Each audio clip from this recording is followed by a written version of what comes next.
This is Inside Town Hall, a behind-the-scenes look at city government and the issues affecting you and your family.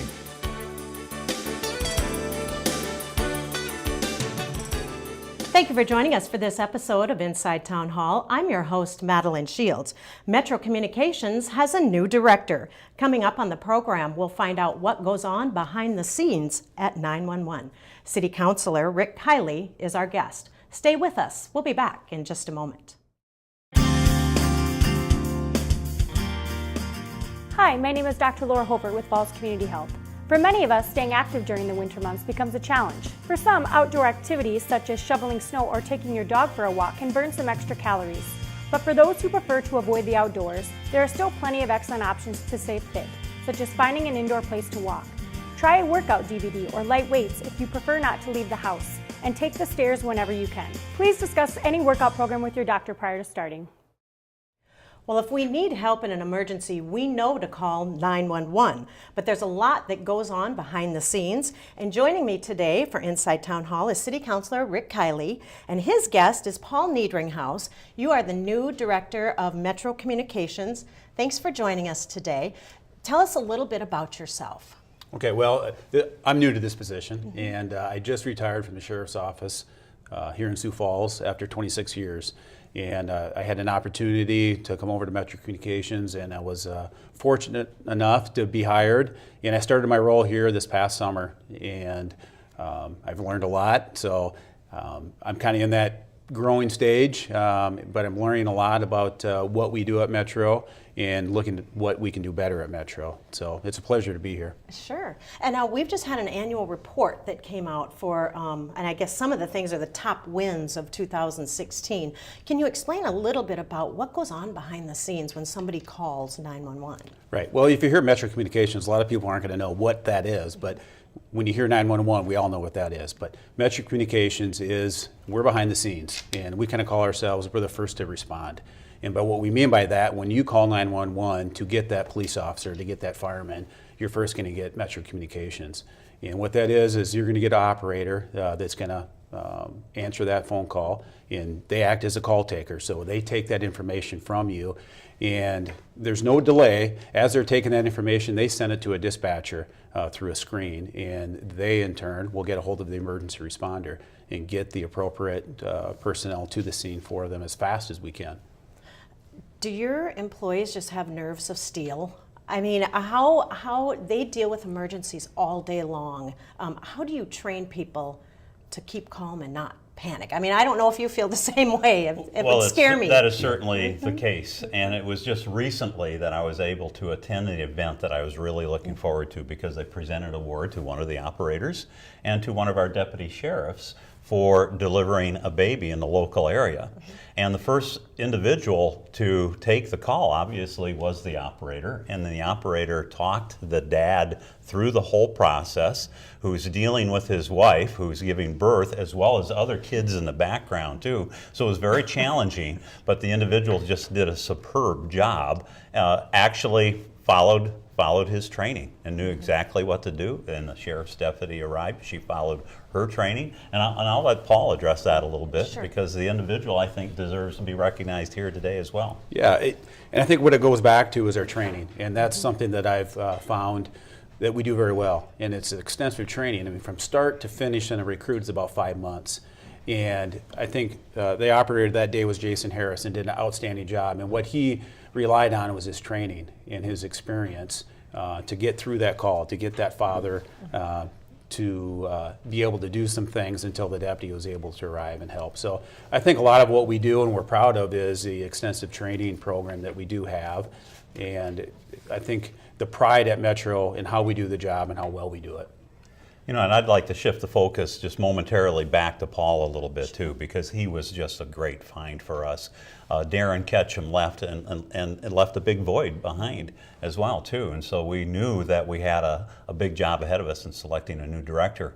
And we had a number of fine candidates that interviewed, and Paul just rose to the top. And even though Paul is new to this position, he's certainly not new to what happens in the position because of his years of service, many years of service as a captain in the Sheriff's Department, and he just brings a wealth of information, not only locally, but on a state level too.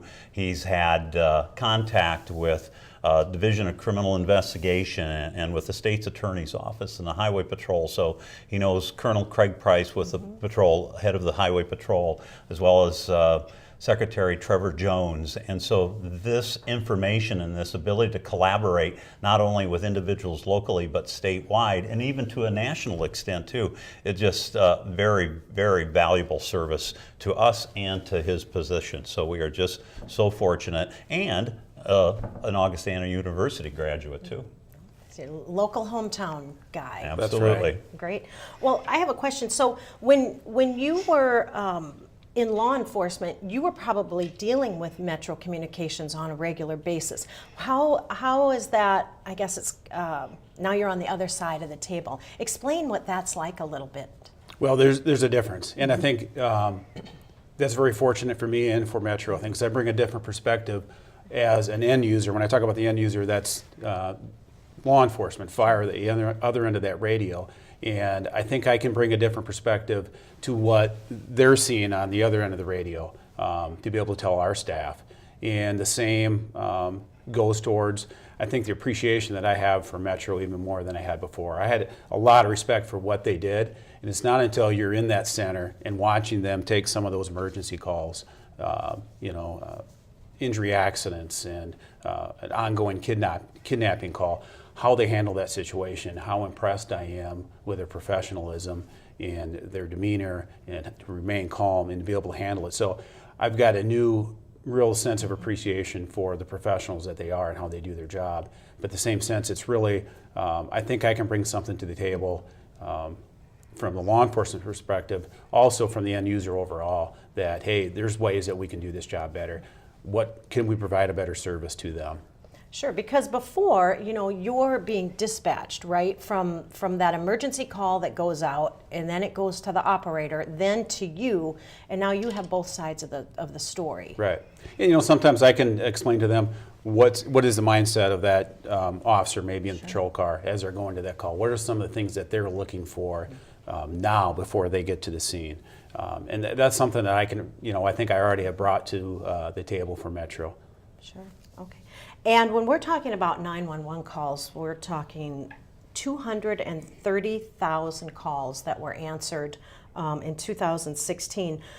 Explain that massive number. How do they process all of those calls? Well, it's on a priority level, obviously, depending on the call. But of those calls, almost 80,000 were 911 calls. So those are emergency calls. And it really depends on what the initial call is. If it's a medical call, if it's a call for law enforcement, it really depends on our reaction, how we handle those calls. But that's a big volume. And as our city grows, as our county grows, that's only going to increase. And that, if you look at our numbers in the past few years, I think it's been steadily increasing. But you'll see that the same. I think the calls for service for fire and police and the ambulance here in Sioux Falls.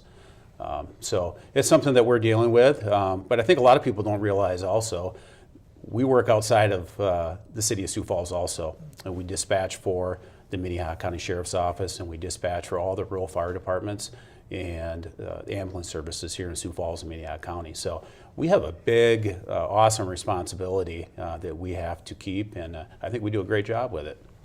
Yes, if you were to attend one of our Metro Management Council meetings, which we will have one coming up very soon, you would see representatives from Sioux Falls Police, Sioux Falls Fire, even some of the volunteer county fire departments, Brandon Police, the Sioux Falls Health Department, representatives from the ambulance companies that serve not only Sioux Falls but the area, and as well as the Regional Emergency Medical Services Authority, or REMSA. So it's a collaborative effort on the part of all of these agencies working together.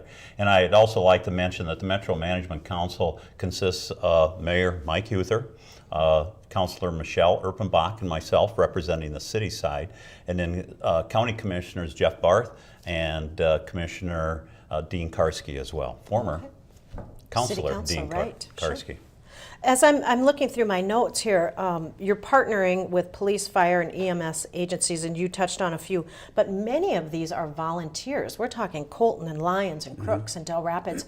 Is there a difference when you're handling calls from maybe the local ambulance service to when you're dealing with out-of-town volunteer ambulance or law enforcement people? Yeah, I think there's a difference. Anytime you have a full-time service, no different than the fire department here in Sioux Falls, they respond directly from the fire station, whereas in the volunteers, there's a paging system that'll go out for the volunteer fire department. They respond to their fire station and then to the scene. So there's going to be that difference. So we do have a paging system that we set up. So there's a little bit different. There's going to be a response difference, obviously, too.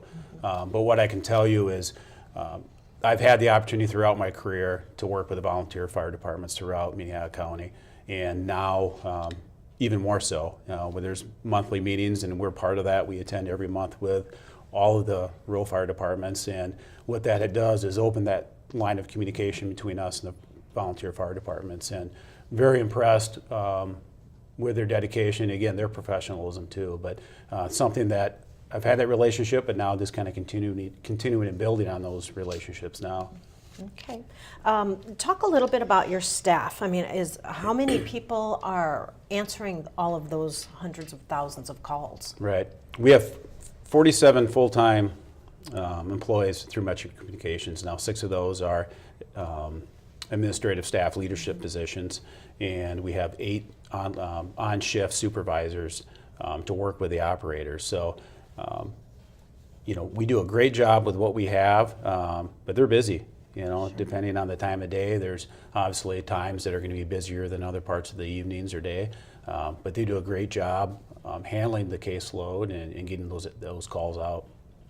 And I'm glad that you brought up the other members of Metro Management, because we are very fortunate to have Paul as the director, and I love his leadership style and ability, but there are a lot of good men and women, professional men and women, performing their job day in and day out, around the clock, sometimes under stressful situations. And we are very fortunate as a community and as an area to have those individuals serving us. Sure.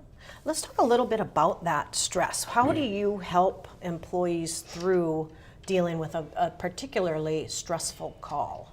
Well, and I think that sometimes, I'll be honest, that I didn't really realize, being in the law enforcement side, is how difficult that job is.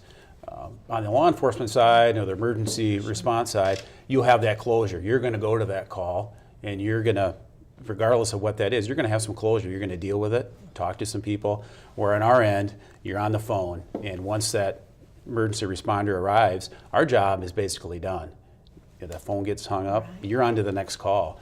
And so it's different, and there is a lot of stress there, but we've established a wellness program to help address some of those issues, how to deal with stress, with physical activity and different programs. So it's something that we're proud of, that previous Director Ketchum did a great job establishing, and we're looking at building some of those things that we can do through our wellness program to help staff deal with their stress, and to be aware of it, that there is going to be some stress, and you have to be able to deal with it to be good at this job. Well, and I guess I would look at it as like, do they ever find out how the story ends? It's like that Paul Harvey. Where's the rest of the story? Because once law enforcement gets there, they hang up, they move on to another call. Did they ever find out, is that person okay? Or we have such a good relationship with fire and police and the sheriff's office that a lot of times those officers will call back and say, hey, this is what happened. But sometimes they're busy too, and they're not able to do that. But that is difficult. And I know the situation where Jason Harris helped deliver a baby, for him to be able to see the family and to see the child was really a neat opportunity. And Councilmember Kylie and I were both there for the ceremony, and it was neat to be able to see that. And Jason made that comment also, that this is one of the rare opportunities that you actually kind of get to meet the people and really see them and let them appreciate what they do. And you have a what name they've for done. that award, right? When you deliver a baby? That's a Stork Award. The yes. Stork Award, that's perfect. And what a rewarding experience. I mean, the final outcome is you've assisted in bringing a new life into the world. All right, well, great. Well, speaking about lifesavers, we're going to take a break, but we have a whole studio full. I've never felt so safe in my entire life. You guys are staying put, and when we come back, we're going to meet the police chief and the fire chief. Stay with us. We'll be back in just a moment.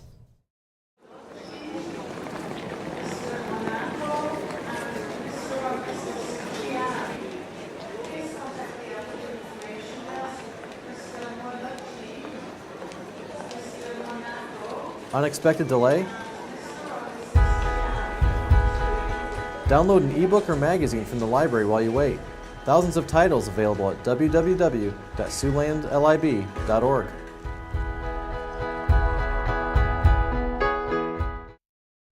Well, welcome back to Inside Town Hall, where we are visiting with City Councilor Rick Kiley, and his guests today are Paul Niedringhaus from Metro Communications. We have Matt Burns, Police Chief, and Jim Sedaris from Sioux Falls Fire Rescue. Thanks for joining us. Let's talk a little bit about how the city works with all of these different agencies.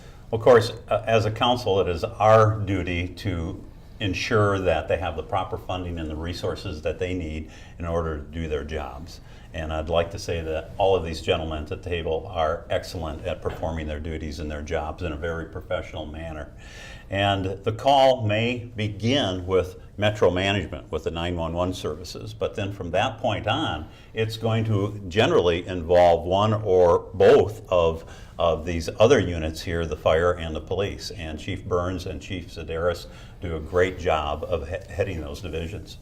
Let's talk a little bit about some of the collaborative efforts you do. For instance, recently we did have a building collapse.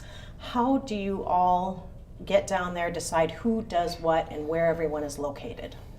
First of all, when the call comes into Metro Communications, it's their job to get that information and decide what units need to go. Whether it's a medical call, whether it's a police call, but you referenced the call downtown with the building collapse. We are consumers of that information, and so Metro in a sense is our lifeline to the officers, to the firefighters, to get them the critical information they need so they're prepared not only in their mindset, but we can get the appropriate tools, appropriate resources, and the number of personnel on scene to immediately assess that scene, whatever it may be, and go to work. Okay. And then what we do is we use something called ICS, Incident Command System, and it's set up nationwide. We've been doing it for a number of years, and what that does is it breaks everything down into chunks. So we have the leadership team. We do something called Unified Command, and generally it's us and maybe someone from Public Works, and make those decisions for a large incident. And then we chunk it out to operations, and we have a planning area and logistics and finance team, so everything's broken out so it's really uniform. We're doing it the same way here that they do it in California, that they do it nationwide, so it's really an efficient way of operating a major incident. Obviously, that is very important when you're working to save people's lives, is that everybody has to know what everyone else is doing. Is that difficult to coordinate once you get on the scene, or is that pretty easy?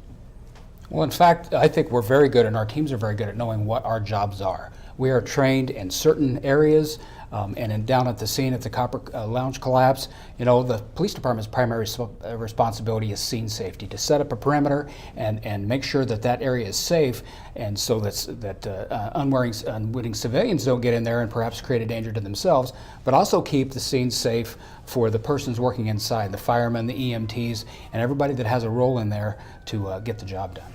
Yeah, and everybody kind of works in their lane, just like Chief Burns was saying, so we don't drift across those because we work so closely together that we just know what each other is almost thinking in some cases, and that works really well. There's other cities where it's more of a adversarial relationship. We just work really well together, so it's really kind of nice, and it's changed a lot and it's gotten better. And as we know each other better, we work seamlessly across an incident, and it's really paid well for us for all the training we do together. Okay. Well, we heard about Metro and the number of staff that they have and what they have for training. Let's talk a little bit about the police department, and then we'll hit on the fire department. How many officers and how many are on patrol and how many do bicycle? Tell us a little bit about the whole department. Sure. We have 256 authorized spots for patrol or sworn officers, and that makes up our investigative service division, or our detectives, plus our patrol division. And so there's lots of folks pointed in lots of directions to support the public safety efforts in Sioux Falls. Now, what you'll find is, and as citizens know, is we have a 24-hour, 24/7 operation. So we have morning shift, afternoon shift, and night shift on the patrol side, and then the detectives typically work those cases that are generated from the patrol staff during their hours during the day. And inside that patrol function and the uniform side, you also have your school resource officers, you have your specialty response teams such as SWAT, bomb squad, things like that. So there's lots of roles and lots of goals inside the police department that we pursue every day. Okay. Let's talk about the Sure. fire department. We have 210 members on our team. We work 3 shifts on our operations side, the people that are actually going on calls. So roughly we have about 55 people working every day. Those are across 11 stations throughout the city. And then we also have a team that's our investigation team. There are inspectors, and they do arson investigation. And we have another team that does all our training. So we do a lot of training because of all the national standards. So every day we have things going on throughout the city, and we have mandated hours that they need to be trained, mandated hours for recertification for all of our people, our EMTs. We have some paramedics. We're keeping everybody's hours up. And then even our USAR teams, our urban search and rescue teams, have training hours to keep up. So when we do have things like the building collapse is obviously a big thing, but it's common now that we have cars in the buildings. So we have a lot of structural issues there. So those teams are being used quite a bit. Okay. And it's not just an emergency that you all get together for. You work on lots of different projects together. For instance, Jazz Fest. How you're dealing with a couple of 100,000 people in a very small area. How does that work? Well, when we have a big event like Jazz Fest, we actually have a command post that we take down there that has its own separate ability. You can dispatch out of there. In fact, that unit gets dispatched to all of our emergency response team call-outs, and oftentimes we will have a tactical dispatcher from Metro Communications in there just to do the communications and dispatching piece for that emergency scene. So, but it's a lot of coordination between ourselves, between fire rescue, between the volunteers and sometimes the private security staff that are hired by those events. But it's a big event to manage because there's lots of folks in there. But it's something that we have a lot of experience with. We have detailed plans in case we have to have a rapid egress because of, say, a thunderstorm or some event inside the venue. But it's well coordinated, it's well planned, it's something that we enjoy doing. We do so much of it now that we've even bought special equipment for that. So we have, they're called commanders. They're little off-road vehicles because we have to get through areas. The police have some, we have some.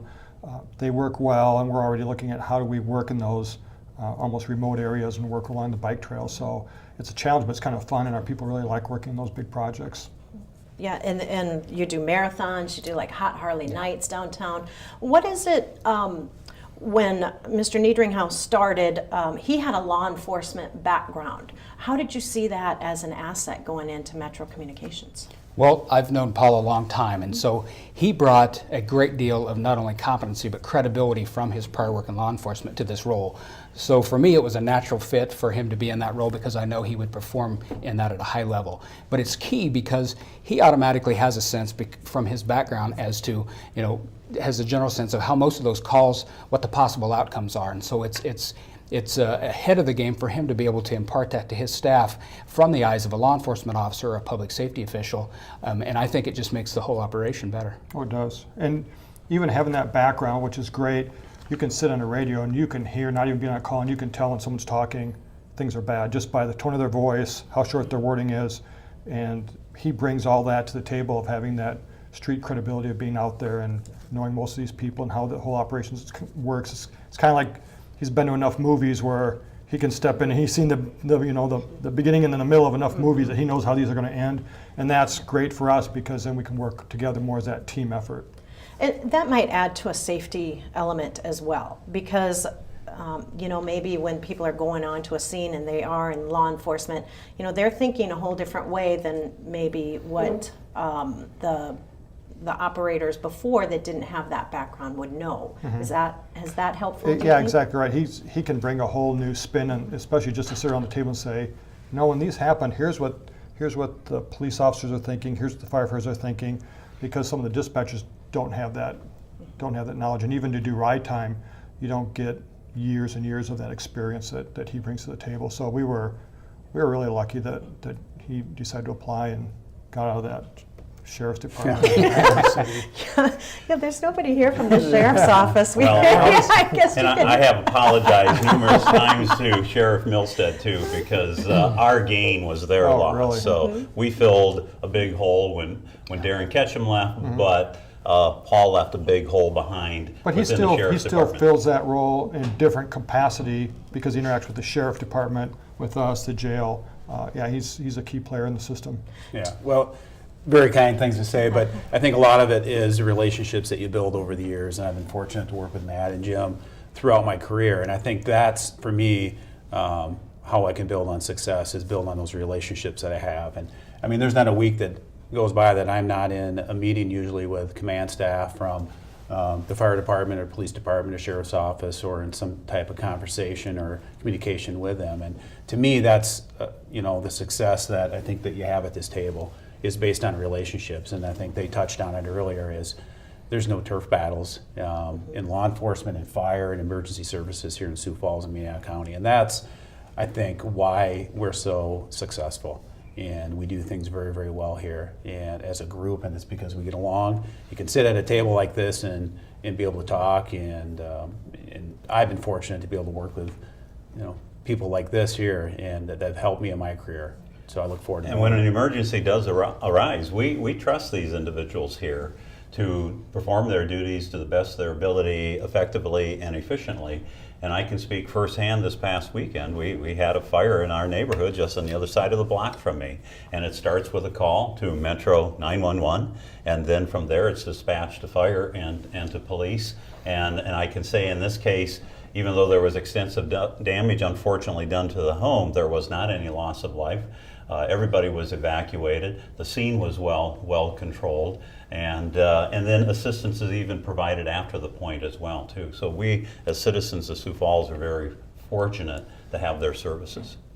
Well, this is your chance to talk to the citizens directly who are watching this program. Do you have any advice for people when they're calling 911 or when they're at they see something happen in their neighborhood? What could you say to them quickly? Well, I think just to start for us is don't be afraid to call.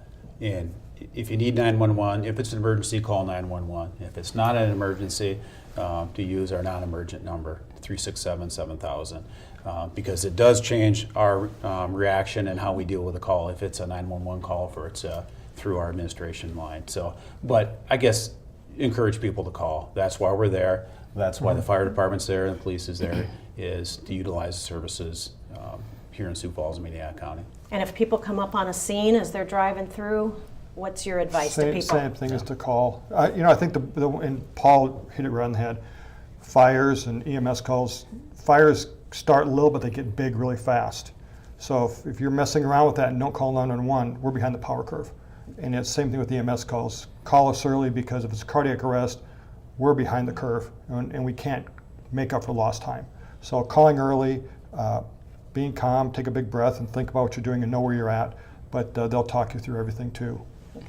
I would just say, I think all of us realize it's a privilege to serve the citizens. It's a privilege to be a public servant, and we're proud to say, because we work together and we know this, that we believe that the citizens are very well served by their public safety team here in Sioux Falls, Minnehaha County. It's something that each of the professionals that work in our departments and buildings, they take a great deal of pride in, and it's just something that, as you come to work every day, you just realize that at the end of the day, public safety is what matters. Okay, well, great. Well, and thank you for inviting all of these guests here to give us a little insight on how everything works together to keep all the citizens of Sioux Falls safe. If anyone needs to get a hold of you, how do they get a hold of you? They can go to our website. They can call the city clerk's office. They can call my number. They can send me emails. Okay, well, great. Well, thank you all for joining us for Inside Town Thanks for Hall. having We us. appreciate your information. Well, that's our time for Inside Town Hall. If you would like more information on what's going on in the city of Sioux Falls, you can go to siouxfalls.org. Thanks for watching.